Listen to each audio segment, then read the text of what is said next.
It was 30 days, and I raised 10 grand in 30 days, which is embarrassing because right now I feel like I could make one phone call and raise 10 grand. But it took me like 30 days, people donating like a buck at a time is what it felt like. But it was the first fundraiser that I ever did for the Bay.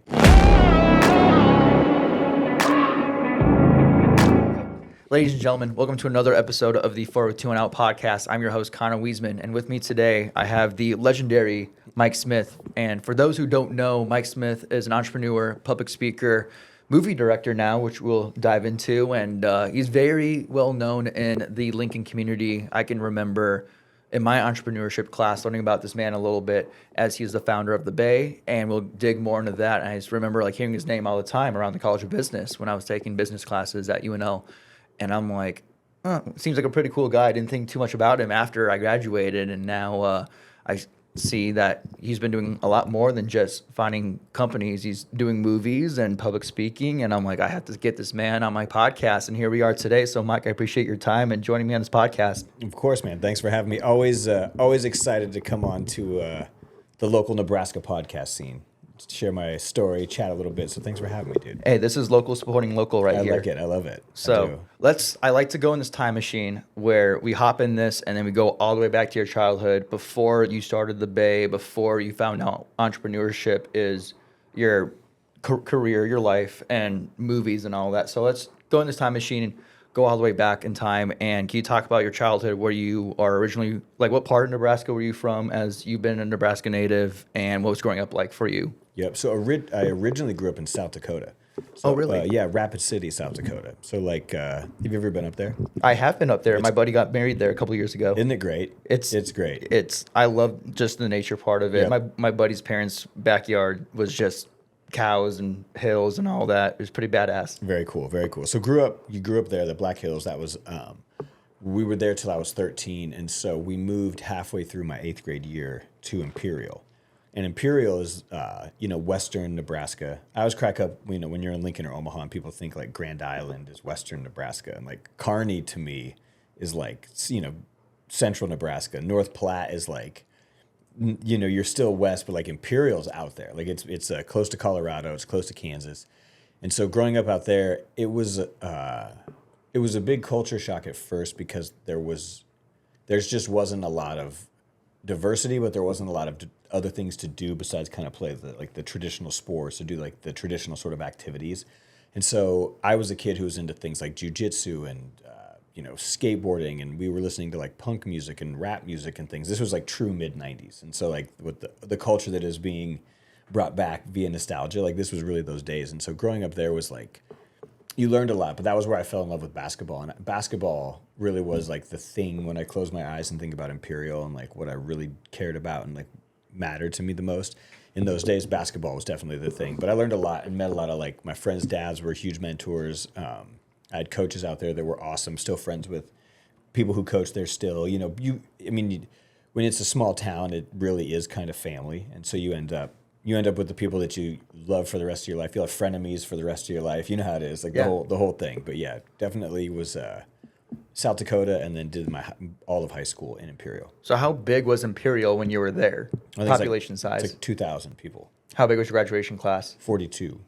And you can probably name every single person from that graduation class and know all the drama. I mean, I think so. Yeah, you know how it is. When you get 200 kids in your high school, everybody kind of knows everybody. It's the classic.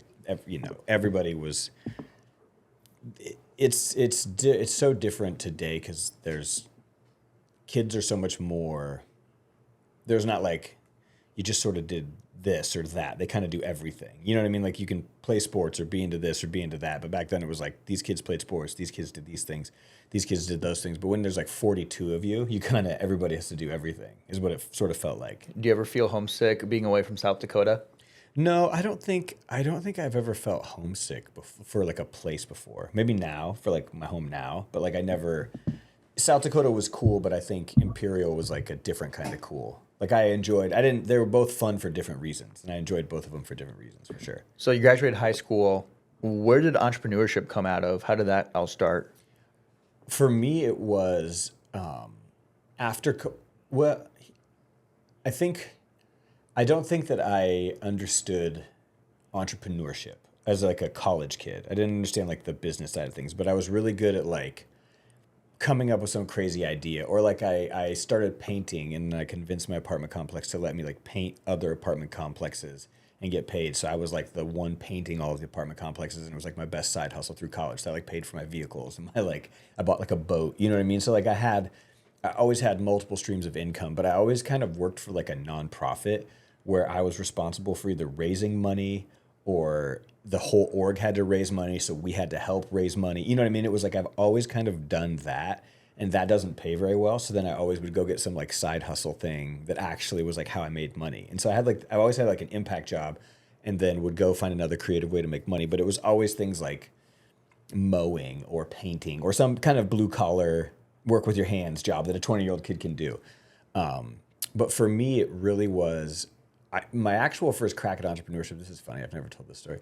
Before I opened the Bay, I wanted to start a summer camp. That was actually what I was like really excited about. And so I wanted to open like a wakeboard and skateboard summer camp in Nebraska. I worked at one in Yosemite National Park. It was like at this lake, and you could go wakeboarding, and there was like, you'd go on these epic backpacking trips, and I saw it change a lot of kids' lives, and I was like, oh, I'm going to come back to Nebraska and do that. And so made a bunch of flyers, went to like the local skate shops and like, you know, where moms would see like, oh, hey, sign my kid up for like wakeboarding camp, put out a bunch of these flyers, hand drew the flyer myself, like really like went for it, you know what I mean? And like moms started calling, and they were like, I think I want to sign my son up. I think I want to sign my son up. And they're like, how do I pay you? And I remember being like, I don't know. Like, I have no idea how you're supposed to pay. Like, I literally was like, I don't know how you're supposed to pay me. Like, cash. And then I was like, oh, this isn't going to work. And so I canceled it. I like canceled the whole thing. So I was like, I'm not ready for this. But like, I knew the interest was there. And like, I saw people, like every mom that called to get more information, I like convinced her that this was a good idea for her kid. But then when it came time to actually do it, I was like, oh, bro, you have no idea what you're doing. Like, you're not going to take these kids on a boat out on a lake. And then I think one mom asked me a question about insurance, and I was like, I got to get out of here. Like, I have no idea. I'm not ready for this yet.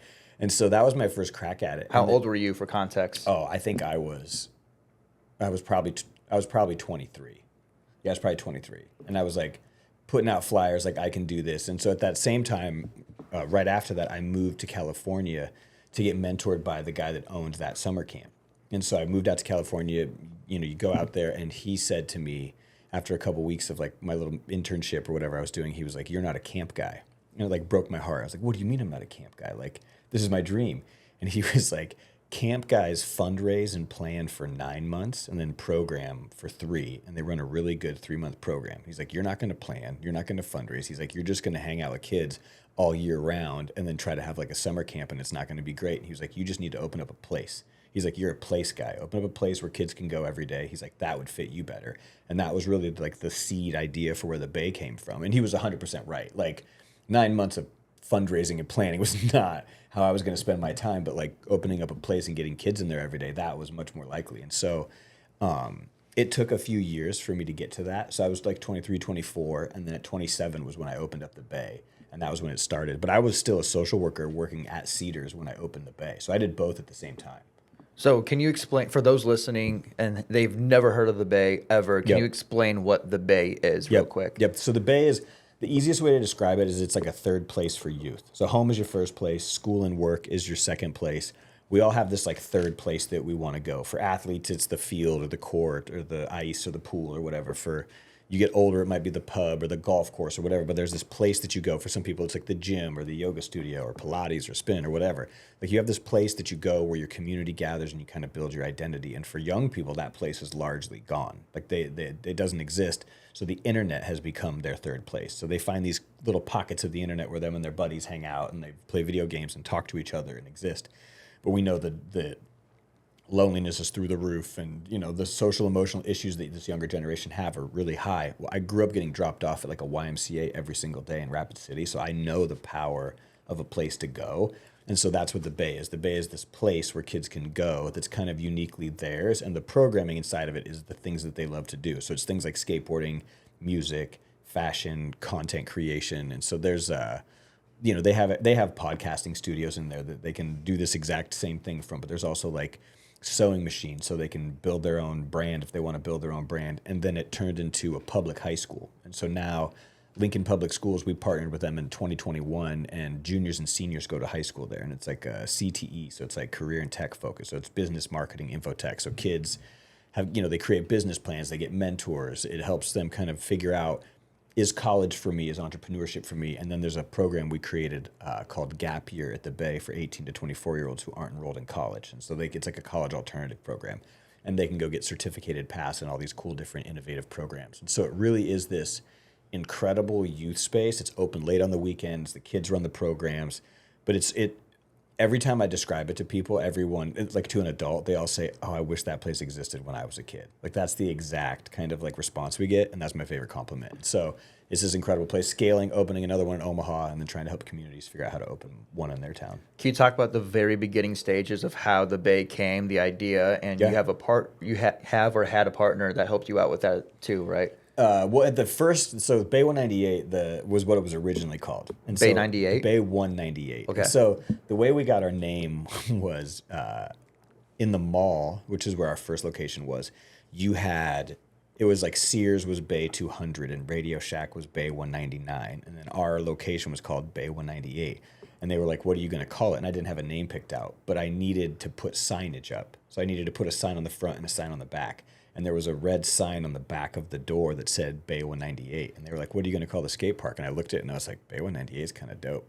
And I was like, "That." And I was like, "Bay 198. And I was like, "So I only got to buy one more sign." And everybody laughed, but then that became our name. And that's kind of like true to how skateboarding works. Like a lot of skate spots are just called the place that they are. You know what I mean? It's like the location is the thing. And so it was easy to be like, "Oh, it's Bay 198. But my friend John Morin actually was the guy who helped me start it way back when. And so he and I had just became friends, and we were it was an old sporting goods store, so we had to pull up all the glue and rip off all the walls. And so he knew a bunch of dudes from like Max Muscle and that world. So he was getting these like huge Max Muscle bros to show up and like move stuff around. And then these like skate kids would show up, and my college basketball coach was really handy. And so he showed up. A bunch of board members were into construction. White Castle Roofing, Mike Hansen was there. But really at the start, it was me and my friend John Morin were the first two that kind of opened up the Bay in the mall. And then that was Bay 198. And then in 2020 or 2012, 2 years later, we moved into the location that we're at now, and we dropped the like 198 and just called it the Bay. Everybody was already calling it the Bay at that point. But yeah, originally it was Bay 198 in the mall, and it was just me and a buddy, and nobody got paid. We couldn't even afford to pay for the sign.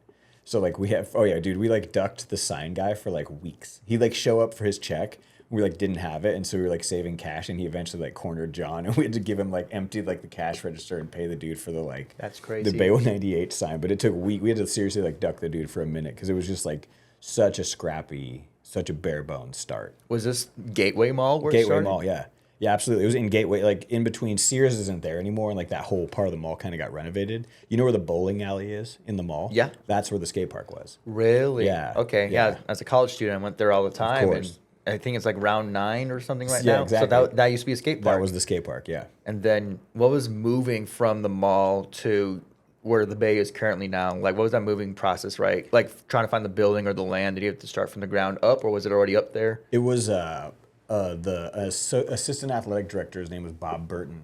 He had a nonprofit at the time, or has a nonprofit still, called I've Got a Name. And so they fight sex trafficking in Lincoln and Omaha, and it's a very cool organization. And he and I had gotten connected, and I was telling him I needed to get out of the mall, and I was looking for a warehouse, and he was like, "I can get you a warehouse." He's like, "I got the UNL baseball team taking batting practice in this warehouse because their facility was being built."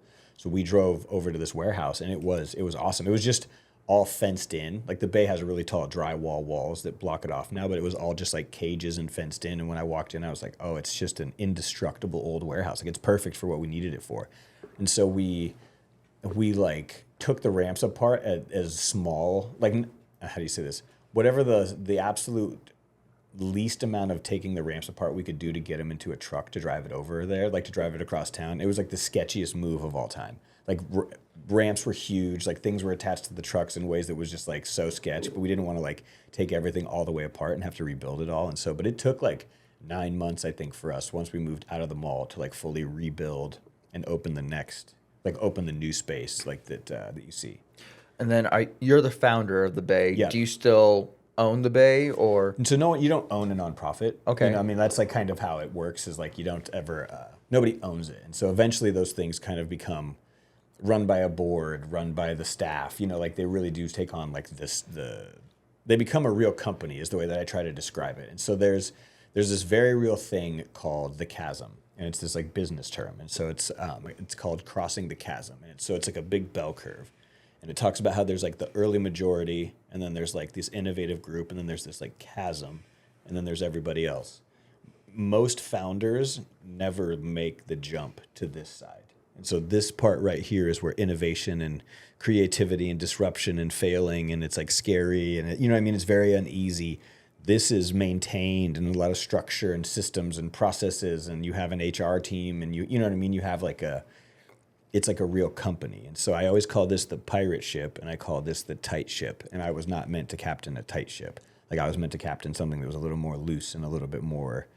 So that's where the board came from at that jump for their systems. Oh, and you've got like the Sherwood Foundation has folks. There's like the Warren Buffett's money, and there's like his first employee was Walter Scott. So there's like the Scott Foundation, and there's all these like major foundations in Omaha, and those folks start sitting on your board, and they start giving you millions of dollars. Like there's a process that becomes the process that nonprofits sort of go down. And we didn't get grants for like the first 8 to 10 years. I paid for it by being a motivational speaker. So like for basically my existence, I really didn't feel like I had to have this like hyper connectedness to like this responsible nonprofit track that every org sort of takes, that you see like some of the big ones in town, both Lincoln and Omaha, like they're very much is a system and a process that they're a part of. And the Bay's in that world now. And once you start a public high school in your space, like you're kind of a tight ship. You know what I mean? Like you've got Lincoln Public Schools in your building like 180 days out of the year. Like it's a different kind of conversation. And so once things really got tightened up like that, I actually went to this school in Paris, and they talked a lot about how, you know, most founders just don't make the jump, and it's kind of up to the founder to decide how that end looks. Do you know what I'm saying? Like you can either say, hey, it's time for me to jump ship, or they can say, hey, it's time for you to jump ship. And I felt like the Bay's in as good a place as it's ever been in. And so it was like leaving something while it's on a rocket is like the way to do it. You know what I mean? So it feels like it's in this incredibly healthy place. And so I have this gift where I can go and speak. And that was kind of what you can't do that and be full-time at a nonprofit. Like you kind of got to decide. And so it was like an easy decision for me to make, because it feels like the Bay's in this incredible spot now. And I was like, almost felt like more in the way sometimes. You know what I mean? Like you can't disrupt everything, you know? You don't want to micromanage every single thing. And I don't even think it was micromanage. I think my problem would be like idea overload. Like we could do this, and then we could do this, and we could do more. And then having these expectations of people. And it's like, this is a 40-hour-a-week job for a lot of people. This isn't their like life that they're going to die for, 80 hours a week. Like the early days when no one's getting paid and everyone's volunteering, you just go as hard as you can go because you're like in survival mode. And if it works, it works. If it doesn't, it doesn't. When it becomes like a real company and a real place to work, you've been in some of these places. Like some people are there. I call it the cause or the company. And this is a very real sort of thing. Like sometimes like when you work for an organization, I saw this at Liquid Death. My friend that I worked with that was like in running marketing, he was like a professional snowboarder, total awesome. Pat Moore's his name, was Red Bull athlete, like incredible career, right? And so he's working at Liquid Death, and in that exact same marketing department, like next to him, is someone who probably, he's got one job in this marketing department at Liquid Death, and then this person sitting right next to him went to a 4-year college and then went and got a master's degree and got the best internship that they possibly could and worked their way up to the corporate chain so they could get this really sick job at Liquid Death. One person works for the company and one person's like about the cause. Do you know what I'm saying? Like, I do know what you're saying. And that's the kind of what I mean. Like at a certain point, like you can kind of recognize like, oh, this is a really awesome company and this person wants to work for the company. And then some people are like, I don't care what the company is. I'm just about like the cause. You know what I mean? And so the Bay isn't a phenomenal company and it's a phenomenal cause. And so I think for me, I like the freedom to kind of go pick and choose where and when I go and do what I do. And I think that's the difference sometimes between a 40-hour-a-week job at a great company versus being able to sort of just like always be this like loose founder sort of title. Where do you get your creativity from? Because as you said earlier, like you will have like an idea overload, And then you also brought up when you were younger, when you were like around 23, you're doing these not like entrepreneur, like those basic 20-year-old blue collar jobs where you had many streams of income. Where do you get like your creativity from? I think that came. It feels like to me a lot of those skills I was able to really kind of hone in Imperial. It's a small enough place where like you're bored to death, so you have to come up with your own stuff to do. But there was no, oh, I'm just going to look at my phone and scroll. You know, it was like PlayStation 1 era. You know, like it wasn't like, let's just spend hours doing this thing. So like you kind of had to call your friends and create something and come up with fun stuff to do and figure out how you were going to have these like social experiences. You had to go to the basketball game to make the plans for after the basketball game. Like you couldn't just work it out in the group text. You know what I'm saying? So like it was a different time. And so I think I learned how to create human experiences and really early, like how to create these like moments and these things. And so I got really good at talking to people and selling my ideas and trying to convince people to come with us or convince people to let us do something. And so I learned that skill early. It feels like, or I started doing it early. And then I think in college, I just kept kind of getting better and getting better at it. But I think for me, it really was like starting the Bay and that first like, kind of like time you go out and you meet with someone that's like a funder or a donor or somebody, you know, somebody that you think is like, oh man, they might be able to give us like $500, you know, like a huge amount of money back then or whatever. And like watching them light up and get excited about what you're doing. And you can see that like the dots are connecting. That became the fun sport. It was like convincing everybody that this was such a good idea and this was so cool and this was such a sweet thing. But I think I really honed that and got good at that, I guess, early. But you asked where the ideas come from. I don't know. I think I've always just liked doing things and creating things and like putting effort towards it. And then I kind of got good at it. And now I have like a strategy, like a full blown strategy for ideas and like how I work through ideas and how I have which ideas go in what place. I'm kind of doing this thing that I call like living three lives. So I'm like living three lives, three different lives at the exact same time. And so like life one is, I called it how many bays can I open? And it's like how many things like the Bay and places and cities. And so like, can I write books about it? Can I help other communities create their own version of it? You know, like how can I do that? And then life two is this like speaking and training and like how many like places can I go and speak? It's like the Big Ten you mentioned, or like these cool experiences. And then life three is called the wild idea. And so like, what's this wild idea? And so for me, it's like I want to open up this like vintage dirt bike rental spot in this surf town in Costa Rica. And so like I'm always doing something big that sort of moves the needle in those three lives. And so I have sort of a structure for it. But yeah, for me, it's really like trying to be intentional about having a lot of ideas now and like being smarter than I was when I was a kid. Because I used to just like have an idea and be like, all right, I'm going to do it, and then start it and then get halfway through and be like, this was a terrible idea. Like, this isn't the right one. Do you ever stress yourself out with overthinking too many ideas? No, that's actually the beauty of having a bunch of ideas is you can just get rid of one at any time and you don't care. Like that, if you have 10 irons in the fire, it's a design thinking mindset. And so like design thinking is you need 8 ideas or you need 10 ideas to get rid of 8 ideas to keep your best 2. But if you have this scarcity mindset, you're like, I've got to have this one perfect idea and I've got to make it great. And you feel really trapped if you don't love that one idea. But if you got 3 ideas cooking at one time and you don't love one of the 3, change it. Like it doesn't matter. You have these other 2 things that you're actually interested in. And so that's the way I've approached a lot of this stuff. Like my first idea wasn't to go back to speaking. It was to be a speaker coach. Like I spoke for 10 years. And so I had all these speakers that wanted to like learn how to do it. So I opened up a speaker class and I hated it.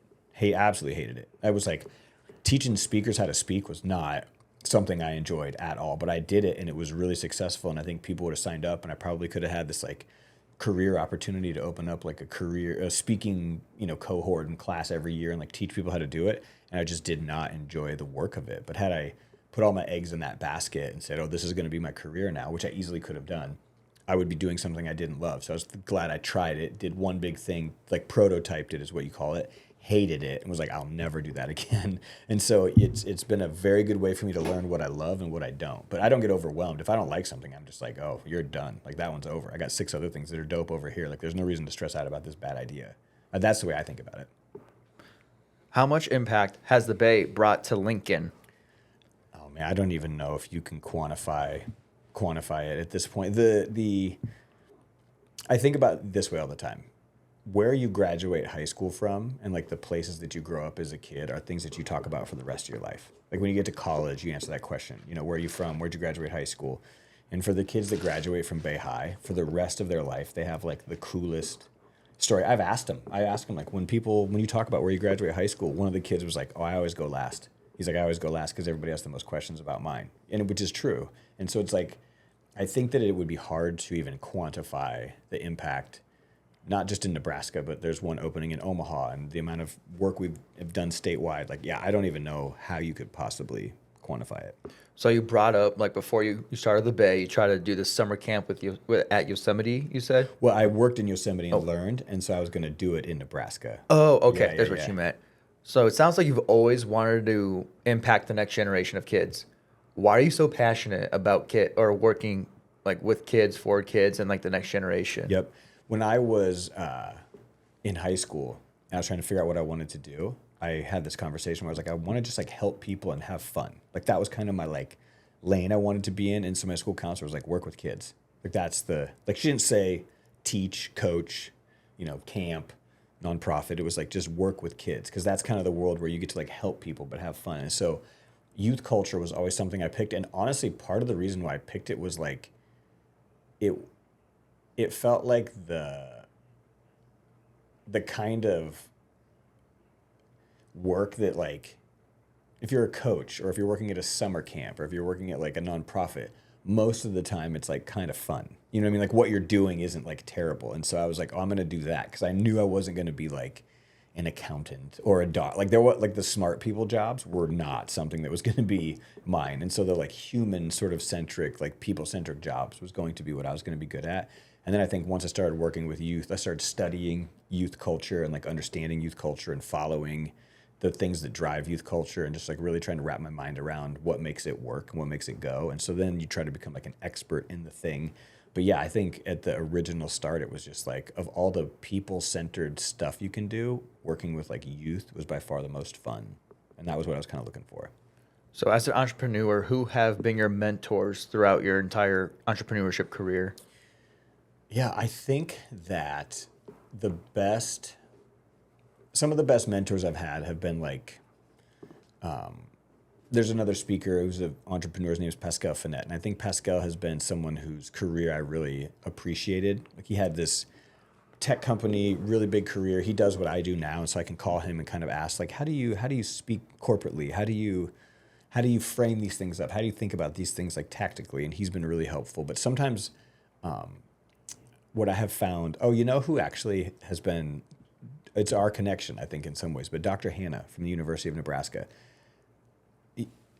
I was never good at the academic side of things, but I realized the farther I've gotten in my journey, a lot of people want the data and the proof and sort of the research behind it. And so teaming up with the University of Nebraska and Dr. Hanna has been probably one of the biggest game-changing parts of my career. It's almost like it unlocked this part in my mind that I didn't know existed, but it opened up all of these relationships and all of these opportunities. And I find myself regurgitating things that he and I talk about more than any other person that I've ever talked about with anything. And so my best advice to young entrepreneurs trying to get started, truly, and maybe this is just a testament to the University of Nebraska, but like, go be a part of your collegiate entrepreneurship ecosystem as much and as long as you can.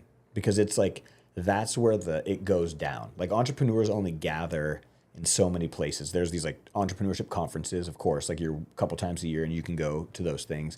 But like on any given day at the University of Nebraska, there's 10 entrepreneurs walking around in there, going to talk at a class, going to sit on a panel, going to do something. And so I can't tell you how many times I've rolled over there and bumped into like 4 people where I'm like, oh my God. And it's like, there's just a lot of opportunity. But what I think it exposes you to, at least in Lincoln, is there's pitch contests. There's businesses that you get to hear about. They're like, oh, I heard this thing launch, and then, oh, he went on and it got seed money and it started and turned into a real thing. Like I've been at like places out in the wild and been like, oh, I saw these kids pitch at the University of Nebraska. Now they're at this like food truck festival, you know? And so it sort of puts you in the pool and puts you in the deep end. But the conversations in those rooms are the realest ones, because people are trying to figure it out. Like they're trying to figure out how to do what you're doing and be an entrepreneur and get in it. And so for me, I would say Dr. Hanna has been single-handedly, probably in the last 5 years. I don't know if anybody who's changed my life more than that guy. I had him in my entrepreneurship 301 class, and that's like a 150, 200 student class. Like I didn't get to know him personally, but no, he was very interesting and very fun to go to class every day, or not every day, but like the days I was assigned that class. But no, I definitely remember him. Speaking about college, by the way, when I feel like the average person when they think of an entrepreneur, they're like, oh, either graduated high school, didn't go to college, or a college dropout. And sometimes that's the case, sometimes that's not. And I always want to ask like all these big entrepreneurs, so like Bill Gates dropped out of college, Steve Jobs dropped out of college, and they're well known for Apple and Microsoft. And I just want to get your opinion on how important is college with entrepreneurship. Yeah, I dropped out senior year, right before I was supposed to graduate to go. Yeah, so I dropped out. Like I'm same boat. And then my college closed down, so I didn't graduate from a place that doesn't exist. And so like I fully understand it. But here's what I say. Here's where college has its value. So like statistically right now, like 75% of kids are getting a degree but not using it. And they know by about their junior year that they're not going to use it, but they don't want to stick around for another year and waste the money. So they're like, oh, I'll figure it out after this is over. And the ones who are really lost just go get a master's. You know what I mean? Like if they're like really, really screwed, they'll go get a master's. But what it's called is, and this is something I learned from Dr. Hannah, is it's called weak ties, like the strength of weak ties. And so you need to know like 200 people that kind of know of you, that have had an experience, a class, a group project, something with you. They were on your floor, in your frat, right? But they're not your best friend, but they know of you and they've had a good experience with you. That's how you build a network, and that's how you actually get jobs. So like when most of us, our first sort of 2 or 3 or 4 jobs were because we knew somebody who worked at the place, but the person we knew wasn't our best friend. Like, and that's kind of how it works. Because like at the Bay, if somebody was like, hey, you should hire my best friend, I'm not hiring your best friend. Like you'll just screw around at work all day. You know what I mean? Like that's not how it works. And so it's this idea of it's not what you know, it's who you know. And so if you're going to go to college, you're going to meet a couple hundred people if you choose to get involved. And the more sports you play and activities you get into and things you dive deep into and people that you meet and communities that you engage in, the bigger your network's going to grow. And then what happens is you get out of the work, college, and you're 23, 24, 25, and all of a sudden you start to see your college friends pop up in the workforce at these other places, and you're like, oh damn, like they work over here and they work over there, and then you start to sort of move your way through it. And then your like late 20s kind of becomes this reset of your network. And so college right now I think is really important, especially for these small town kids who don't know what they want to do. They just know they don't want to be stuck in their town, right? So like the best way to get a network and to get out of there is to go to some other city or some other place. And I'm not even saying you need to like leave small town Imperial and go to the University of Nebraska. You might leave small town Imperial, go to Omaha, work full time, take some classes here and there, and get involved in like the collegiate space and community. You don't even need to be there full time. Maybe you can just kind of dabble. But I think the most important thing about college is you strengthen your weak ties. And I think that's what most people get from it. And it's like these 4 years that are sort of like, everybody calls you a kid still, and they let you get away with murder. You know what I mean? Like you can get your meals sort of cooked for you. Someone can clean it's like a very safe transition into adulthood that I think some of us, myself personally, like really needed those 4 years to go from like idiot high school kid whose mom like had to do their laundry because I wouldn't do it on my own to like all of a sudden you got to fend for yourself and you're like not very good at it. Like some of us need those 4 years, but as far as for entrepreneurship goes, I mean, I think you're better off take straight up entrepreneurship class. Most people that want to be an entrepreneur, they either want to start something that's like a tech product, right? Like something that you don't need, like your university is not going to offer that for you. Or you want to start a business that something like Innovation Campus can help you with. And so like Innovation Campus here at the university is insane. And we send our Bay kids there all the time. This like Makers Campus on steroids. Anything you would want to make, do, build, create, whatever, there's a good chance it's Innovation Campus. The best thing an entrepreneur can do is like pay the $35 a month, do it over there, and be around all those college kids all the time. That's like the best thing you can do. And if you got to take a couple classes here and there to get yourself into it, great. But I think the problem is people want to study entrepreneurship. They don't want to try entrepreneurship. And the only way to be an entrepreneur is to try it. You can study it all day long, but until you open up that bank account or you ask somebody for money and they go, how do you want me to pay you? And you're like, I have no idea. Like until you're actually like taking money from somebody, you don't get it. So who are the notable entrepreneurs that are like known worldwide that stick out to you? I actually am in this very interesting space with my entrepreneurial journey. So this will be fun to get kind of your perspective on it. I've got grind and hustle or focus tattooed. I very much have like done the like, no sleep week, killed myself to get to this point and put millions of dollars into my ideas.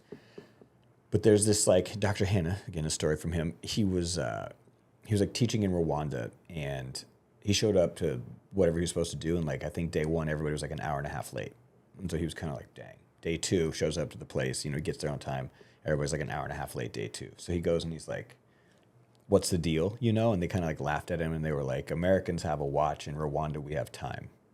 And like, there's this difference between like, does your life run off of the watch or do you have time? And so I'm looking at my life now, where I'm not trying to be this like grind it out, 100% optimize and maximize my business so the chart goes like up into the whatever, right? You know what I mean? Like the entrepreneur in me is really trying to find this sweet spot of like, how can I work? Maybe I'm trying to work like 60 days a year right now, period. Like that's it. And like the career that I have and speaking and what I do gives me that ability. But like, I'm really trying to like work the absolute least amount of days possible for like the highest return that I can. And I'm truly mean like, I go weeks without having to speak. I go weeks without having to leave home. Like I don't, and then my other rule is like, I don't work. Like I try really hard not to work unless I'm already on the road. So like when I'm home, I just get to be home. So what's considered work? I know you just said public speking, Yep. but like, do you have a radio show here at 93.7 The Ticket? Do you Yep. get paid for that? Do you get paid? No? No, I did that for free. There's like, and I was explaining this to you earlier about this idea of like, we're in the attention economy. So this podcast, you want it to get traction. Please subscribe, like, follow, and share. Thank you. But you've got these podcasts, and you kind of have to do that. You know what I mean? I've done it once, and yes, I understand like why all the YouTubers, like that's It's the game. It's the game. It's the game. The algorithm, and they're going to chase it, and that's the game. But in the algorithm today, because things don't happen chronologically like it used to, so you know how you're scrolling Instagram and you might see something that's 5 days old, 6 days old. It's the algorithm decided you need to see this, not, hey, this just happened an hour ago. So with that being said, it's easier to be relevant for 30 minutes than it is for 30 days. So I'm trying to put out one really loud, big thing. So we turned the radio station down here into a skate spot. And it doesn't matter how many people show up at the event. What it matters is we do this really gnarly thing in real life, like this loud human moment. And then when I walk out of the radio station, it's over. Like I don't have to edit it. I don't have to do anything with it. It's already up on the internet. Like it's out the door and it's posted. And so I get this one time a month for 2 hours where I create this really loud bang. And then everybody keeps being like, oh my God, you're so busy. Like your radio show. And it's like, no, the amount of clips and photographers that come and people that put it out throughout the month. I don't even post the recap until the end of the month. But because so many people post about it, everybody thinks you're so busy, but I'm really not. And so I kind of have what I would call like an illusion of busy right now, which is great because that drives demand. But like I'm really trying I would love to work like 60, 75 days a year tops. Like that's it. So you started a nonprofit, Being the Bay. Yep. Have you ever started like a profit business? Yeah, Mike Smith Live is a for-profit like entertainment entity. Like that's what that is. That's when you public speak. Yeah, yeah. So when I speak, and then I'm the next sort of endeavor that is a for-profit, but it'll partner and work with mostly nonprofits is called Third Place Design Co. So it's like a consultant business where I can work with communities, whether it's schools, community centers, nonprofits, even like churches, parks and rec, mayor's offices, whatever, people that are trying to like figure out that how do we build this third place for kids in our town. And a lot of times it's somebody needs to be able to come in and look at it with fresh eyes and expertise to be able to show them how to do it in their place. And for years, I thought the business was going to be, I'm coming to your town and we're going to open up a bay in your town and then in your town and your town. But I went and got an opportunity to talk with somebody who's incredibly high up at the YMCA and was responsible for sort of their scaling and growth, and learned a lot about bond issues and how the YMCA grew and just that process. And every time we would talk, it was like, to do this, I need to build an even bigger nonprofit with even more structure, with even a bigger board, with even more rules. And I was like, oh my God. And so he was like, it would be easier just to show up into the town and inspire the people who are already there, the Mike Smith of their community, and show them how to do it. Because then there's somebody there to run it afterwards. But yeah, the thought of opening and scaling multiple things and having to run them on my own didn't seem like less work. It seemed like this unthinkable lift. And I was like, well, I don't think that's the fastest way to impact kids. You know what I mean? Like the fastest way to impact kids is to teach people how to do it.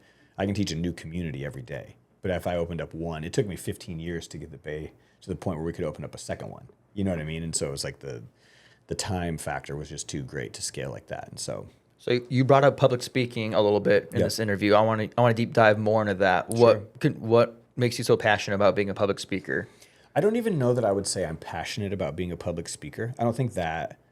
Again, I would look at it like this. There's like passion jobs where like, and I meet people who are passionate about speaking all the time. Like that's like, they love it. They want to be on that stage. They're like a shot of energy. You know, I have this friend that I just heard speak at a conference. I feel like he's like 25-hour energy drinks, like every, like the whole speech that's what it is. I think I'm really interested in helping people think or rethink or reimagine how they can kind of stop lying to themselves and go chase after the thing that they actually want to do. Because that's what I've really been an expert at, is like chasing after the thing and kind of finding a creative, unique way to get there. But like speaking is just kind of part of it. Like I actually find training for like 3 hours is way more enjoyable for me than a 60-minute speech. And so like some events that I do are 3-hour-long trainings where it's like, a whole group of college kids for 3 hours talking about how to design their life. Sometimes I give a 60-minute keynote speech at like a tourism conference. They're both great, but I really like the time with people spent sort of like teaching and getting them to sort of dive into their own journey and story. And so for me, it's that like helping people get where they want to go and chase after the thing that they get excited about. I really like to have that conversation with people and give some practical advice or feedback or some perspectives to think about it. But yeah, speaking, it being everybody's biggest fear, like the thing that everybody's like the most afraid to do. If you can do it really well, it provides this opportunity for you. And so I would say it's a skill set that I don't know if mastered is the right word, a skill set that I'm honing always, but I don't think like, it's like a passion. You know what I'm saying? Yeah. I don't know about that. Do you know off the top of your head what your longest time of public speaking was at a certain event? If it was like 3 hours, 6 hours, or standing on stage? Well, I mean, I just did like, last week I was in like near Fresno, and that was like a 6-hour event. Yeah, it's like three. It was like three. I think it was like three. Where you were continuously speaking and talking to the audience for 6 hours. Well, they're like it's like a workshop, so they're doing things and like talk to the person next to you, get up, do these things. Got it. But it was 6 hours. Yeah, I mean, that's like. Is that an average for you? No, 3 is probably about. I would say 3 hours is like sweet spot. 60 minutes is what typically a keynote speech is. You get, like somebody's gonna have you come speak at a conference. No one's listening for 3 hours. But if it's like a workshop or a training, those are typically 3. Okay, so you consider workshop training also public speaking? I mean, yes, I've done like workshops and trainings in front of like 1,000 people. Got it. So, like if standing in front of 1,000 people for 6 hours is, okay. It's like, it's kind of both, I see what you're saying. So it's like press conference where like you're like no workshop, just speaking. Yep. Do you know what your longest duration of speaking would be? I think I've done like 2-hour speeches before. I think that's probably the longest. And then how do you prepare for like press conference speeches? Yeah, like big speeches. Well, I look at it like this. I think people's attention spans only last so long. So you've got to, short stories is kind of the way I approach it. And if I don't do a speech in like chronological order, I kind of get confused. If it's in order and I'm like, all right, I'm in college, it's easy for me to kind of remember where I'm going. And so that was always my cheat, was like, don't bounce around in your life timeline. That makes it very difficult. So whatever age the crowd is, that's typically where I start the story, and then I'll kind of move it from there. But I have what I would tell other speakers to create is what I call like signature stories. And so you might have like 10 of these, and each signature story might be 5 minutes long, or they might be 7 minutes long. But if you've got 10 of them and they're 5 to 7 minutes long, that's a 60-minute speech. The problem is some people are like, they'll tell one story that's 30 minutes long, and that story kind of isn't for everybody. So half the crowd's like snoozing 10 minutes through.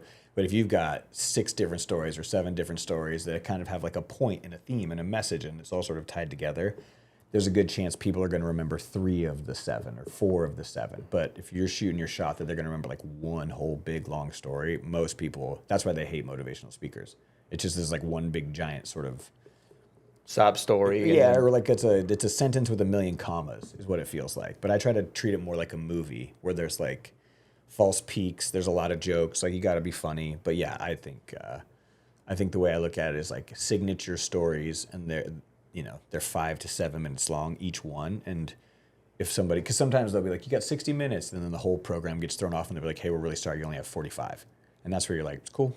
Like, it's no big, I'm taking out these two stories are gone, and just keep going. And some people panic because that was their whole, they memorized this 60-minute speech or whatever. You know what I mean? And so that's why I realized early, like, you got to be incredibly flexible. Have you ever done a TED Talk? 2 of them.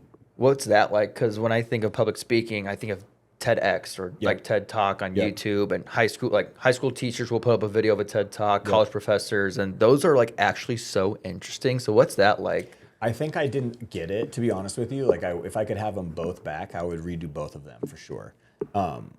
There's a difference between a TED Talk and like an inspirational speech. TED is like ideas worth sharing. So you'll always get this like data or this like really interesting research perspective or someone, and I didn't do that in mine.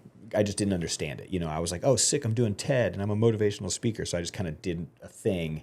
So it's the opportunity is great. People ask all the time, and you get to be like, yeah, I did 2 of them, and it's cool. But like, if I could have them back, I don't think I would have changed what I talked about. I would have just structured them a lot differently so it fit the TED format a little bit better, like with what they're looking for, so that TED gets behind it and then TED posts it and it has its chance. But I think there really is a value to, like it's one of those, TED is awesome. I want to do another one. I really want to do a 3rd one for sure. I would do as many TED Talks as I could. It's a great thing. But yeah, I've done 2 of them. Were those in Nebraska or were those out of state? One was in Lincoln, one was in Omaha. Oh, okay. I don't know. When I think of like TED Talk, I think like SoFi Stadium or maybe like something, obviously not a football stadium, but right. like Atlanta, Chicago, Miami. There's like TED and then there's TEDx. And I did like TEDx. These are like communities will host. I think one was even like a youth TEDx. I think the Lincoln one was like kids, like booked it or whatever. It was like their show. Got it. What were, outside of TED and TEDx, what were other notable conferences that you spoke at where you're like, I believe I did such a good job, like after you were done speaking, or that just come to mind when you think about like your best accomplishments? I think my favorite, I'll show you a photo of this when we're done. My favorite like one to show is, this would have been like probably 2016 maybe or 17, but it was Michigan State's arena, and it was like almost 10,000 kids or something crazy like that, but it was all 3 levels, like whole arena packed, and then the entire gym floor full of chairs. But it was for like it was like my conference. So like it was like 200 some schools, thousands of kids, but 200 and some buses in like the parking lot. It was like massive. The sound guy was like, we had a rapper in here like the night before, and he didn't pull half this many people. And it was like a 3-hour event where it was like that many kids, and it was a training. It was really cool. But I used to train, or I used to do these, like, we always called them tour stops, but they were 3 hours, and sometimes they would be just pandemonium. But there's this one event that I've been lucky to do like 3 or 4 times, and I just got back from it. But it's in Bakersfield, and there's this like leadership conference in Bakersfield, California, and there are no kids in the world who go harder for like 3 hours than these kids. I'll show you some videos from it. It doesn't feel like a real place. There's like mascot dance-offs, and like the lighting and the stages, and there's like this hundreds of thousands of dollar lighting system on this stage that's like way too big for this like high school, and there's probably like 60 high schools or something there, and they're all dressed up, faces painted, there's their mascots, flags. It's like chaos for like 3 hours, but it's like a very cool event. But those kids are like the student leadership kids in their school, so they're really fired up to like go back to their high school and make a huge difference and try to impact all these kids. And so it's a fun like chance to be around some kids who like really, really care. But it's the most energy and like the best vibe of a conference or speech you could ever give is like that one for sure. So we talked about public speaking, being an entrepreneur, nonprofit owner. That takes up a lot of your time. So how do you manage time management, whether you're trying to hang out with like your closest friends, your family, your kids, if you have any kids? Yep. And that I do have a son. He's almost 1. And so that is why now I've really thought about that concept of like time versus a watch, and like, do I have time? And I think that's the thing that we always, you go to other countries or you travel, and it's like, it's so carefree and it's so chill. And you get back into the States and you get into like the grind and the hustle of the day. And so I think you go in seasons. Like if you're in a build season, like a hustle season, you're not going to see your friends. Like you're just not, you're not. It may be like late at night on a weekend here or there, but like if you're actually on the grind and actually building the thing, there's I heard it described like this. This was actually kind of a really cool way I heard it described. Think about like 4 burners on a stove. There's only so much gas for for the flames or whatever. And there's like family, friends, like your job, and like physical fitness and working out. There's only so much you can do in those 4 things. And a lot of times what'll happen is like, you'll meet those dudes that like it's all career, you know what I mean? It's just like pure career.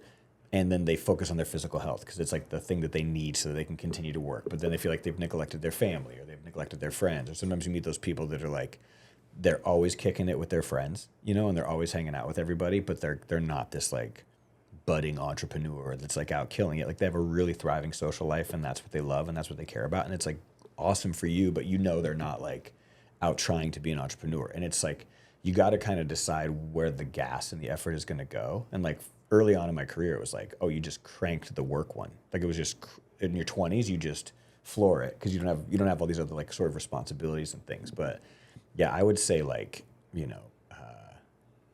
don't have a huge social life these days is much more like homebody and trying, you know what I mean? Like much more, I'm 43, like you stop going out, you stop doing these things once you hit a certain age, you know what I mean? Like a really good cup of coffee sounds awesome, like things change, but like the real focus was like, for me was to stop cranking the work burner all the way and to try to turn that one like way down. And it doesn't mean you don't make money. It doesn't mean you can't be an entrepreneur. It doesn't mean you can't build products. You just think about your time differently. But for me, yeah, I think my time management, best advice I can give is like, it's always going to go in seasons. There's your build season. There's your recovery season. There's your like, I went dormant for 5 years.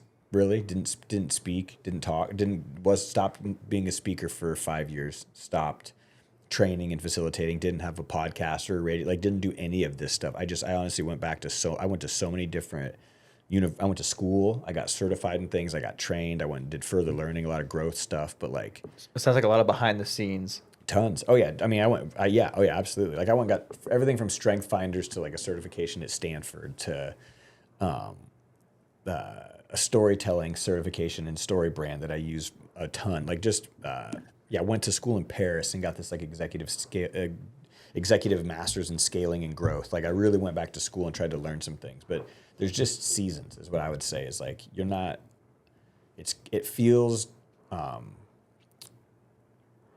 just like Instagram kind of bullshit to believe that you can sort of have it all at the same time. Like whoever's saying that is like an Instagram. They're trying to have words pop up on a screen and get the clicks and have their little clipped video go viral. But like the truth is like there's seasons, and some seasons you're going to be all in on your family. Some seasons you're going to be all in on your job. Some seasons you're going to be all in on refiguring out who you are because the past you've outgrown that person and your friends and everyone around you, and you've got to reinvent yourself and find new friends. Like I've been through all of those seasons, but like I think the best way to approach it is like you're not going to have this like perfect balance all the time, but you've got to kind of be really aware of like which season you're in, and don't be ashamed of if you're in a build season, build. If you're in a family season, focus on your family. But just like know that there's these seasons. Big topic change now, as I talked to you about before I started hitting record. I want to talk about AI with you and get your opinion on that. When I was around graduation at UNO around like April, May of 2023, that's when ChatGPT was like the big thing, and then people were testing out like, oh my gosh, I can use this on my homework and yada yada yada, copy and paste. And I feel like high schoolers are taking advantage of that too. And I could see the negative side of AI for the young generation with that. But if you also look at the pro side, like if you're an older, like say you graduate college and you're very professional with AI, like you know the differences between like, oh, ChatGPT is good for this, Perplexity is good with this, Grok is good with this. I can go on and on. Right. And or like you can create a website and help businesses create websites. So I get the pros with that. But with your shoes, since you love affecting the next generation, how do you see AI affecting these current kids that are growing up? What's going to happen with the relationship between AI and the next generation? I think it's going to be the same way. Do you remember how like there was like this class of people who like really understand like Adobe, Photoshop, coding. There's like this whole group of people who have that skill set, and they just like they can do these things. And there's a bunch of us who just like we can't. Like we love Canva because it can do it for us. Do you know what I'm saying? And Absolutely. So I feel like we're going to be in that exact same boat. It's just going to be like in my mind, we're like a level deeper into this internet world, and maybe we're just like a one season closer to the movie Terminator being a reality. But like, what I mean by this is like, there's going to be these people who are going to go all in on it, and they're going to create all these. They're going to solve a ton of problems. They're going to cause a bunch of problems. They're going to make a bunch of money. They're going to save people money. They're going to save a bunch of lives. They're going to waste a bunch of water. Like it's going to go through its whole thing. It's going to go through the goods, the bads, the ups, the downs. The politicians are going to have to decide things about it. Communities are going to say, don't put your AI data center here. And some are going to say, oh my God, put it over here because you'll save our town, but you'll kill us slowly. Like they'll all have all of that's going to get hashed out and go through its thing. And then hopefully it gets smarter and smarter and better and better. But what I truly believe is there's going to kind of be these two camps. There's going to be those of us, and I'm in this one camp kind of heavily, who are in and of the like, we do the human experience. Like we create it, we're a part of it, you know, like I don't think AI is probably going to take the like professional speaker trainer job anytime soon, you know, like what I do for a living, but it can create opportunities for me. And then I think there's going to be these kids who can go all out on AI and are going to be really good at it and really talented with it. And so I would just say wherever you kind of sit on your like, if it's a moral thing for you or if it's a skill set thing for you, double down on whichever bucket you're kind of in. Like if you're an AI kid and you're going to be good at all of it. Understand how it works. Like treat it like Adobe, treat it like that whole cloud, you know, learn a bunch of skill sets, be super indispensable. Because what's going to happen is you're going to get hired somewhere and they're going to be like, hey, can you do this? And you'll create 3 or 4 AI AP, you know, plugins that create a shortcut, and everybody's going to think you're incredible, and like your career is going to launch and great, good for you. And like, there's going to be a ton of that. Like, there's going to be absolutely a ton of that. But there's also going to be this, what I would call like the pendulum swinging the other way, where the older generation is going to look at kids and be like, oh my God, like you have really good people skills. That's rare for your generation because so many kids, COVID could be to blame. All of their friends are on the internet could be to blame. Their entire education was hyper gamified and put onto a screen. So like that could be to blame. But like there's going to be a whole group of kids who, you've heard of the millennial or the Gen Z stare, where it's like, go look up the Gen Z stare. Like confrontation happens in the workplace and they just go blank. And it's like a very prolonged stare. And it just feels like it's this like social thing that maybe it just needs to grow. And so there's just all these sort of cultural things that I think young people are going to go through because some are going to be so AI that some are going to be not. But my perspective would be, if you think you're going to be in the AI world and you kind of think that's the direction you're going to go all in and get really, really good at it. If you're a human direction person and you're anti-AI, go get really good at speaking to people, talking to people, creating events. I truly believe that the largest next sort of boom that's coming, and I'm not the only entrepreneur saying this into a microphone, but it's going to be human experiences. Like AI is getting all the investment right now, but there's going to be the swing back of like, people are going to start taking group trips. People are going to start like creating businesses where they come together. I have a friend who's got this, it's called Fabric, and they're like creating third places for adults out of old co-working spaces. Now communities can rent it and hang out there, and they have their third place because people are longing for human connection. And so my perspective on AI is it's going to happen and people are going to be great at it, and it's going to have its ups and downs. So go get really good at it if that's your skill set. And then there's going to be these, you know, human driven experiences that I think people can really jump into, but I think it's going to cause great problems and terrible problems, and it's going to do what it does, you know? So what does Mike Smith, how do you, let me restate that. Do you use AI like currently, like with work, outside of work? Yep. I use it for things like I put together a lot of pitch decks is actually probably what I use it for the most. And so like I'm pitching a TV show right now to Fuel TV. And so it's like the copy, you know what I mean? And like, hey, what are 5 shows on Fuel TV right now, and what's the synergy between this idea and those? Do you know what I'm saying? Like it helps me sort of think through those things. But I would say like my number one use for AI right now is like some sort of business pitch or proposal conversation, or it's like a caption for something, which is what I think most of us do, is like throw your caption into AI and let it write it. You can tell an AI generated caption so easily today too. But like, yeah, I think like that's probably where I use it the most. Or if I'm going to a city, I ask it like what are the sick things that you think I would like to do? Like almost like more of like a travel planner sort of thing, you know? And it's actually given me some like very cool coffee shops, very cool like men's fashion stores that were like by the hotel I was staying at where I wouldn't have probably found it on my own, you know, things like that. So like, but yeah, nothing super robust for sure. Speaking about AI, I use Perplexity to prepare for this interview, and Perplexity stated that you were homeless for 30 nights to raise funds. What were you trying to prove, and to whom? Yeah, and so that was my first fundraiser for the Bay, and that really was. So it was called Under a Bridge for the Bay.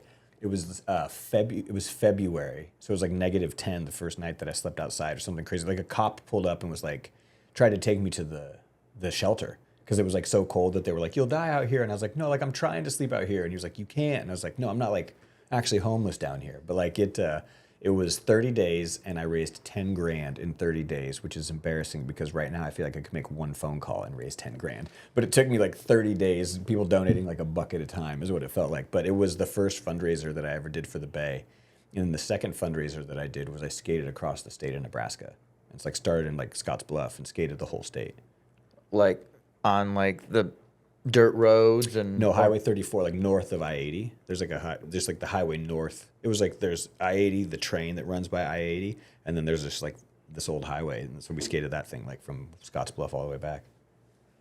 How was your physical health after that? It's terrible, absolutely terrible. It's terrible. So I did it 3 times, and it was like it was 3 years in a row. It was a big fundraiser, like we did at the start of the Bay. So it was like it's like 400 miles or something. Why are you so passionate about skateboarding? Where did that come from? That was like that was part of like the youth culture, third space. Like kids want this thing, you know what I mean? And so like when I went and worked at that wakeboard and skateboard camp, I really realized like the power of sort of that community and like it's sort of like a culture I've always been really connected to. And so from whether it was snowboarding or wakeboarding or skateboarding or things like that, like I've always kind of just been into that sort of board sport world, you know, and never was like great at any of it and just kind of always dabbled and screwed around in all of it. But it really was apparent that like building the park and managing the business was harder than the hardest part of it. And so I got really good at that part of it. What did Lincoln, Nebraska give you that you couldn't have gotten anywhere else?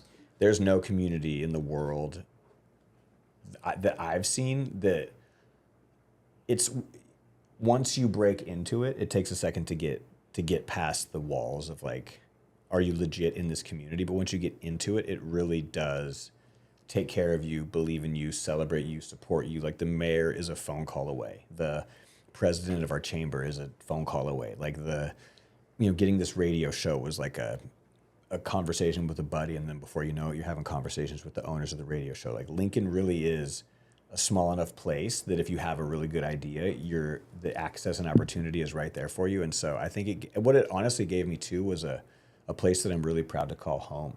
Like I feel like when you said something about like homesick earlier, like Lincoln is home and like this place feels like home. And so I think that like that's what it gave me. It's like I feel like I got a home.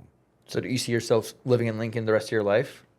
I mean, I think I'll always have like a property in Lincoln for sure. But yeah, where I live for the rest of my life, you never know. I might live homeless under a bridge for a minute. Run it back.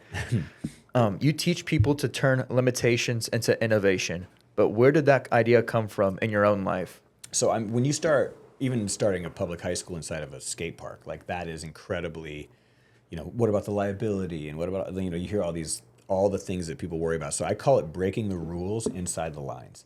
And honestly, like where I really got good at that, I think was playing basketball. Like there's the game inside the game and there's that like strategy around like what's actually happening on the court versus just the scoreboard. And I fell in love with like the gamesmanship of the thing. And so I think people don't realize that if you don't have limitations, things can't be that innovative. Like innovation comes when there's lack of resources. It's never happened before. There's boundaries or barriers, and we got really innovative and creative, and we pulled from this to that to make this great thing happen. I think that is what I get excited about. And when you're starting a nonprofit and you're working with youth, or you're from the state of Nebraska, the whole thing is a limitation. Like it just is. Like where you're kind of starting from behind already. So I just got really good at that. Like I like to be the underdog and I like to punch up, I'd rather punch up than like sideways or down for sure. You've been featured in Forbes, Vice, and BuzzFeed, but what's a win from your career that nobody ever asked you? A win from my career that nobody ever asks. Or maybe the accomplishment that gets talked about the least? I'll tell you that I'm very proud of this. Obviously, like academics was not going to be that wasn't my gift. You know what I mean? But I went to this school in Paris. It's called HEC Paris, and it's like one of the top executive education programs that there is.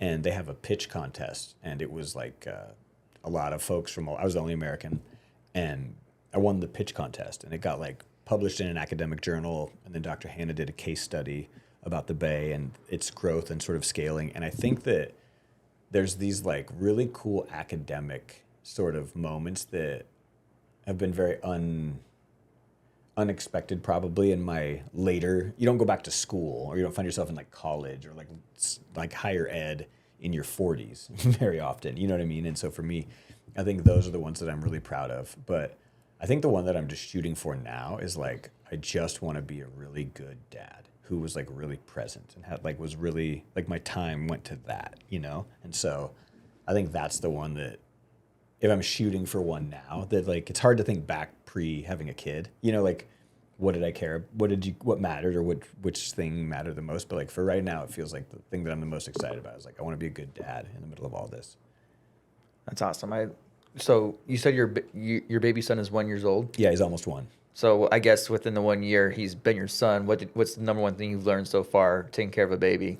Oh my goodness.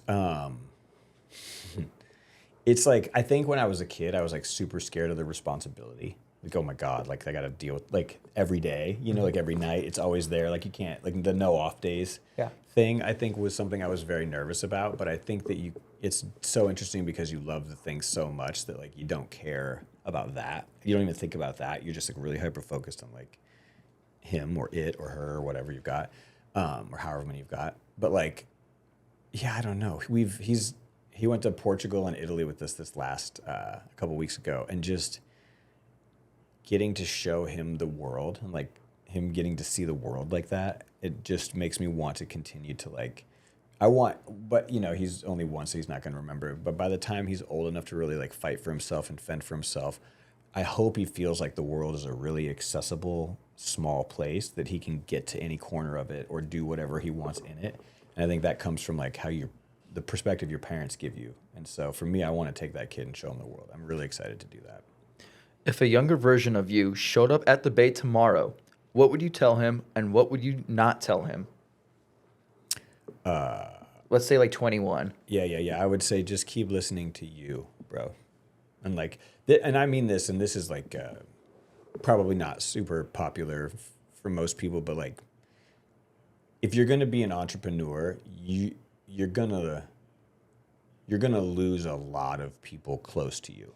Like, I don't think there's a single, especially you get to the hyper successful ones talking, they've all said this. Like they're all gonna say this. And so I'm like D tier, F tier compared to some of these folks out there. But you're gonna lose a lot of people close to you. And that's just part of it. And for a million reasons.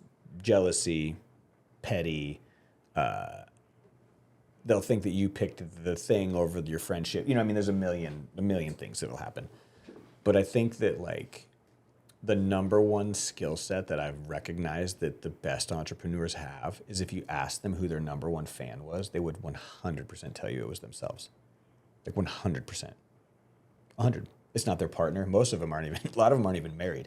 You know what I mean? And like, they're not. And so like, it really is like, you have to be your own biggest support system, and you have to, when it didn't work, when everybody hates you, when the launch went terrible, when no one buys your product, when your friends stop supporting you, like when you're a nonprofit and you're trying to raise money and your friends stop picking up the phone because they know you're about to ask them for money, because the only time you call is when you're asking them for money. I've gone through that 1,000 times, but like, you really have to be your own biggest support system. And if you expect it to be someone else, or you can't figure out how to do that for yourself, I think that's where a lot of entrepreneurs really struggle, like really struggle. But you've got to believe in you almost at like a psychotic level, I think. So you said that the Bay, you're building a second location in Omaha now. Mm-hmm. So where do you see the Bay in 5 years? I think it'll continue to. I think it'll keep growing at the pace that the staff there think is appropriate. Like yeah, maybe they'll keep in 5 years. I think they'll probably still just continue to be Lincoln and Omaha, and maybe statewide. We did some cool stuff statewide during the pandemic. Got a chance to work with lots of communities. We did a really fun camp that was called From Skate Parks to State Parks, and so it was like went and visited skate parks and state parks around the state and took kids from a bunch of different communities. It was very cool, very very cool. Those things get harder and harder to pull off as as orgs get bigger and bigger sometimes. But I think that the impact will continue to grow. You travel a lot around, like out of the country, out of state. Is there a certain community where you can drop a third bay or a third of the bay nonprofit into any place in the world? What place do you think would perfectly fit? Does that make sense? Oh yeah. Oh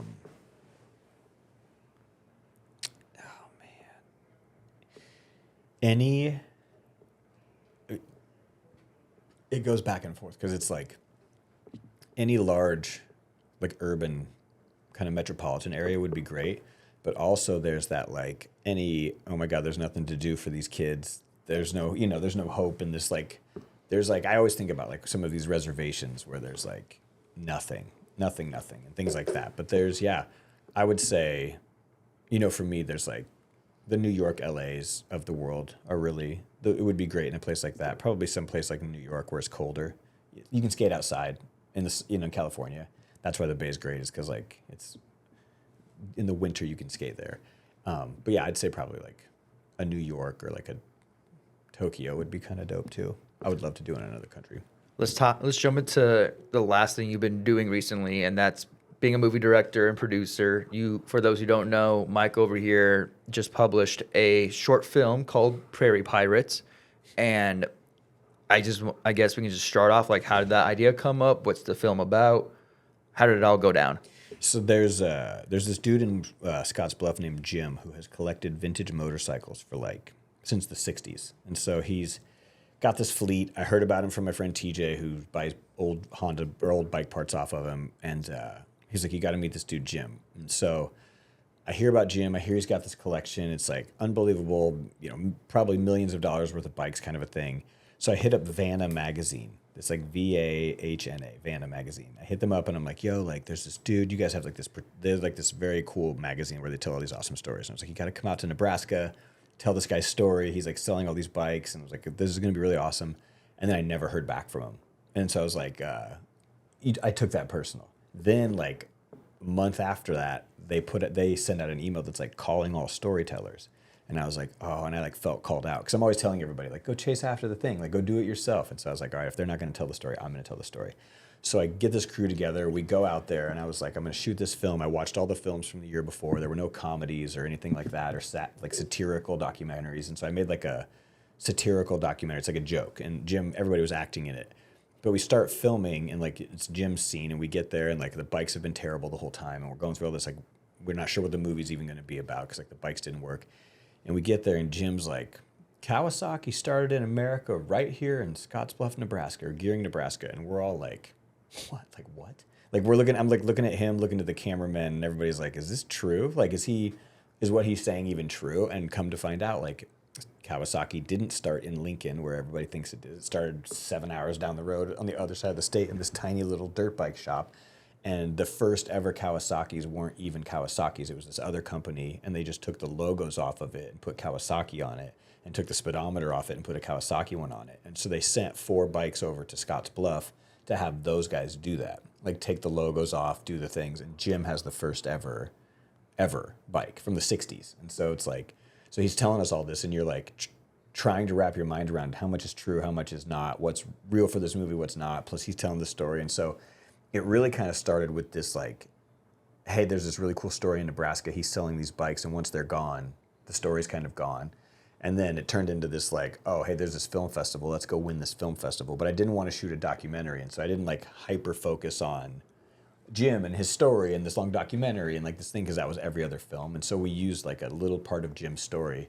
But the fun part was like everybody knows an old vintage bike collector who's obsessed with motorcycles. Like if you know a guy like that, you know a guy like that. And so when we play the movie, anywhere we go, everybody comes up to me and they're like, I know a guy just like Jim. Like they all know a guy exactly like him. And so he was a really relatable character. But it was a short film.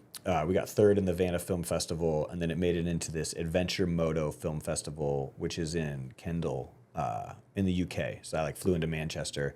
It's just like an hour north of that, and then just got back from the Lisbon Motorcycle Film Festival in Portugal, and then the Cinematic Moto Fest, which was in Italy. And so I got to go to Portugal and Italy these last couple weeks to these festivals, and got a special mention at the one in Italy, which was really cool. And so it's been awesome. I think the thing that's so fun about it is, to me out there, it feels like it's kind of like Nebraska against the world a little bit. You know, these movies are in some of the most iconic places in the most beautiful countries on the most epic, dirt bike trails that everybody would dream to ride. And then we were like literally rode in like ranchers' property in the prairie and shot this like really fun and funny kind of film.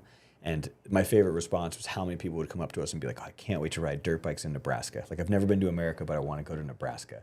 And I'm always like, that's what I'm talking about. Like, it gets me stoked to be like, we're gassing up Nebraska and hyping up Nebraska on like a world stage. It's just this little motorcycle niche, but people who would have never heard of or seen Nebraska are getting a chance to experience it. And this is your first time ever working on a movie, right? Yeah, first ever film like that. Like, I've dabbled and tried to shoot a TV show that didn't work. Shot like documentary stuff that was like whatever, but first like kind of movie sort of thing. And I didn't know the difference between a director and a producer.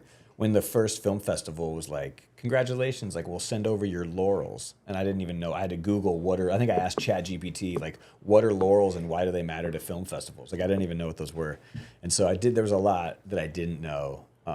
But it's such a cool experience. And to go to film festivals and see real directors and real producers and people who are really good at it was a very cool experience. Do you plan on making more films? Right now, I think you asked an AI question earlier, so I'm going to give you an answer. So the way that people search things today is different, and is going to continue to be different. And a lot of us are starting to use like AI as the search tool, not like just straight up Googling Such things. as myself. Right. And so you start to do that. And so how do these sort of AI systems think and learn, and where do they pull their information from? One of the most trusted sort of sources is your like newspaper, like where you printed in a newspaper or a magazine, like print media, because AI can find that quickly. It's harder for it to go watch a bunch of videos. I think Gemini might be the only one that like watches YouTube videos. And so where it can find you, if you want to be a motivational speaker that talks in adventure and travel, like it needs to find you somehow. And so like your website is one version, but if you're printed in a bunch of newspapers as like an adventure and travel speaker, like that's actually more beneficial. And so what I'm actually working on right now is either I'm pitching a TV show, but I'm also pitching this idea of a travel column in a newspaper, like going old school. And so like traveling for a newspaper syndicate, going to these towns, printing it in their newspaper, like having this sort of adventure series, but having it literally be like in physical print paper, because that's the first place that AI is going to pull from when it's looking for someone that is an adventure speaker or doing things that I do. And so I'm trying to kind of like find ways to sort of look at the industry as it's unfolding and to kind of win the next game, not the last game. I like how you said when you went to Europe and you represented Nebraska. This ties in with my fun section I have now with you representing Nebraska around the world, outside of Nebraska, around the country, the United States. I want to get your Nebraska opinions now. So this is like my fun section. So the first question I have is, do you have a Husker game day ritual, or does it conflict with your business? If I'm in town and can go, I love Husker game day. I love being in the atmosphere. It's fun to go down to the rail yard. It's fun to just be in the kind of thick of it. But the way that I've enjoyed it the most as of late has been, I really like putting it on the radio, like listening to it on the radio at my house, like through the house. I've just like really enjoyed that. And so, and I don't know if it's because it's nostalgic and it kind of reminds me of the old days, but like I honestly like have really enjoyed like listening to it on the radio. So that's what I've been doing most. I've never heard of that before. Yeah, that's probably the most unique way I've ever heard someone visualizing or watching a Husker football game. I do it all the time. Yeah, I listen to it like the radio, and then I can do other things or yard work, or I have my little guy, with me or whatever. And so, but yeah, the radio's been kind of my preferred way to absorb it as of late. All right, I asked you this question earlier. So, Runza or Valentino's, which one is a Lincoln institution you'll defend to the death? Man, I feel like because you say a Lincoln institution, I'm going to say Val's. But if it was like the Nebraska institution, I'm going to say Runza. Like that's like a. I think why Runza is so unique is like the name of the place is the thing. Like what's a Runza? Everybody always asks, and you're like, oh, it's this like calzone thing, but you can get the burgers, and like some people love the Runza, some people don't. But like, I think the fact that it's like kind of our thing, like Chicago has like deep dish pizza, that's like their thing, like and so there's like. Not that Val's isn't great. I love Val's, and I think it's great pizza, and it reminds me of Husker football, big time, likewise. like big time. But yeah, I think there's something about like the Runza situation, everything from like Temperature Tuesday to like chili and cinnamon rolls. Like it's kind of got the whole like Nebraska thing about it. And I think I went into one once, and it had a sign that was like, "We don't skimp on quality," is like what it said, and I died that they used the word skimp in their like, you know what I'm saying? Like what a Midwest, such a Midwest word. But yeah, I think I would pick Runza for like the Nebraska one. But in Lincoln, I feel like Val's is like, with Husker Nation being anchored right here, it feels like that. This just came up, and I think it'd be fun to ask. You brought up how like in your free time, instead of like going out to the bars, you're like, hey, what place should I get coffee at? So do you have like a certain favorite coffee spot you like to go to in Lincoln? Absolutely. And I have a favorite beverage that I made up at the spot. And so Carbon Coffee, it's like right off of 33rd and A. I don't know if you've been over there. They're redoing that whole kind of 33rd Street district is what they're calling it. And so there's some cool shops and things popping up over there. But Carbon Coffee, it's a cold brew. They have this like Mexican chili sort of like syrup that you can put on it. And then I do a little bit of heavy whipping cream on top. And then they have a smoked sea salt that you put on top of that. And so it's this like smoky, salty, sort of spicy coffee drink that's like an iced drink. But yeah, Carbon all day. Is that like your favorite Lincoln spot? Oh yeah, absolutely, hands down. Yeah, it's right. Yeah, there's no question. I should say the Mill since they sponsor the radio show and we're in a Mill currently. So like shout out Mill, by the way. Love you guys. But yeah, Carbon's my favorite little kind of like unknown coffee spot. When I was a student here locally, I loved Lincoln Espresso. I wish we had a Lincoln Espresso in Omaha, but that was my go-to place. I just thought I'd share that. Love that. If someone from Lincoln wants to start a business, what advice would you give them? Chase a problem you get excited to solve, not a passion. Like your passion changes. Most of us don't have a passion. We have like a high school identity that carried over, or a sport that we love, but it's not. I don't think that most people could say it's their passion. And so there's these problems. Like I'll use Company Cam as a great example. So like Luke started Company Cam, is a great friend of mine. His dad owns White Castle Roofing. Luke's the oldest son. He's clearly going to come back and take over this roofing company, or all three brothers do. So Luke's coming back, and like he started to notice like they had this like photo data management problem. And so he went and created an app that solved the problem, and now it's a $2 billion app, and it's like one of our only unicorns in Nebraska.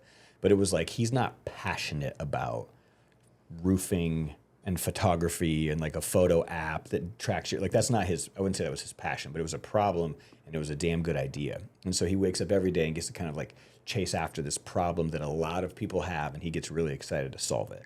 Work is much more of you work a lot, and then every 2 weeks you get like, you get the paycheck deposited into your account or whatever, and half the money's already spent or accounted for. And then you do the game again for 2 weeks. And it's just kind of, that's like the routine of the thing. So if you don't love the problems that you're solving at work every day, that's where like the lack of joy sort of settles in. And so if there's something that bugs you, or you get excited to think about solving it, or the way you solve the problem, but work is way more tasks, as you know, than you would imagine. Like it's just, you kind of show up and do these tasks over and over again. So I tell people all the time, like, have a passion, find a passion. But when it comes to like work, chase a problem that is interesting to you and go try to solve that problem. I'm going to take that advice from you. I appreciate you saying that. If anyone wants to follow you on Instagram or any social media accounts and see what you're up to, where can they follow you on? Mike Smith Live. Easiest thing ever. MikeSmithLive.com, at Mike Smith Live. There's a lot of Mike Smiths out there. I'm the only crazy long-haired looking one. And then, that's very true. And then the live part probably helps out a lot too. Yep.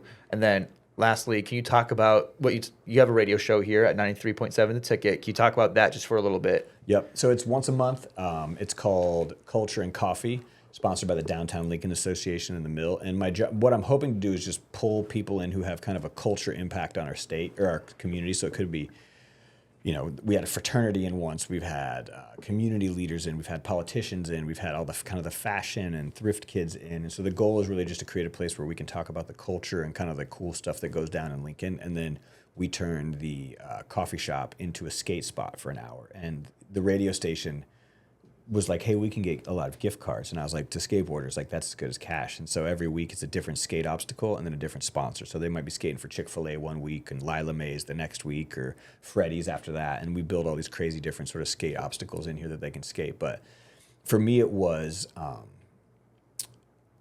I've spoke in the youth space a lot and I've built a real big youth expertise, but speaking in the corporate space is kind of the next adventure for me. And so doing things that aren't just so like youth focused. And so having like a sports talk radio and like being on the radio was kind of a fun way to like sort of continue to grow my brand as a storyteller. But I love being on the radio. It's a fun thing. Live is very fun. Like it's fun to be live. It's fun to take calls. It's fun to call out. It's fun to pull people into the studio. And so I really, I've struggled with, should I try to do what you're doing and have a podcast? But it's like, it's Mike Smith live. So I felt like if it wasn't live, I was missing it. And so that's why I really enjoyed the radio show. First off, I want to apologize for not allowing you to drink your coffee during the interview. Oh, it's all good. I mean, I'm just looking at it. It's just melted. It's just melted water at this point.